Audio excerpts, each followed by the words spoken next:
Donald Trump's emerging Iran deal is triggering a major Republican revolt, with GOP hawks accusing the US president of moving toward the very Obama-style agreement he once tore apart. After months of war and military escalation against Tehran, Trump now appears close to a negotiated settlement with Iran. But instead of uniting Republicans, the proposed deal has exposed a sharp divide inside the GOP over how far Washington should go against the Iranian regime. I don't make bad deals. Don't listen to the losers who are critical about something they know nothing about. Under the proposed framework, Iran would reopen the Strait of Hormuz and enter fresh nuclear negotiations during a 60-day window. In return, Tehran could receive sanctions relief and access to billions in frozen assets.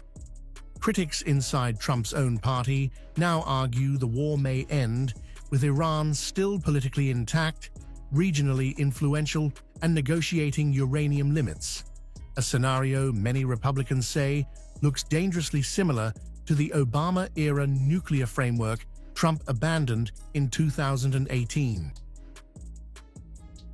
Texas Senator Ted Cruz emerged as one of the strongest Republican critics of the deal, warning the White House against giving Tehran strategic breathing room after months of conflict.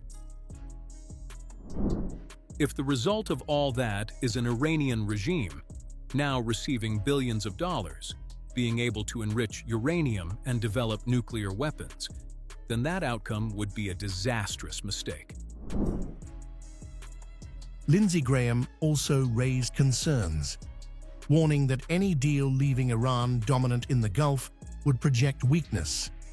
But Graham simultaneously praised Trump's broader Middle East strategy if the agreement expands the Abraham Accords. The South Carolina senator even floated the possibility of Saudi Arabia, Qatar, and Pakistan joining the normalization bloc, revealing divisions even among Republican hawks over whether a larger regional realignment could justify compromise with Iran. If a deal is struck, Iran will be perceived as being a dominant force requiring a diplomatic solution. The backlash has now reopened a deeper Republican battle between traditional interventionist conservatives and Trump's America First faction that wants an exit from another costly Middle East war. While hawks argue Iran should have been weakened permanently, Trump allies insist diplomacy backed by military pressure is the smarter path forward.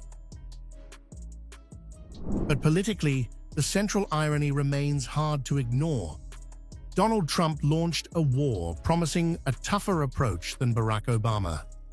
Now, Republicans are openly asking whether the final outcome looks strikingly similar to the deal Trump once condemned as weak.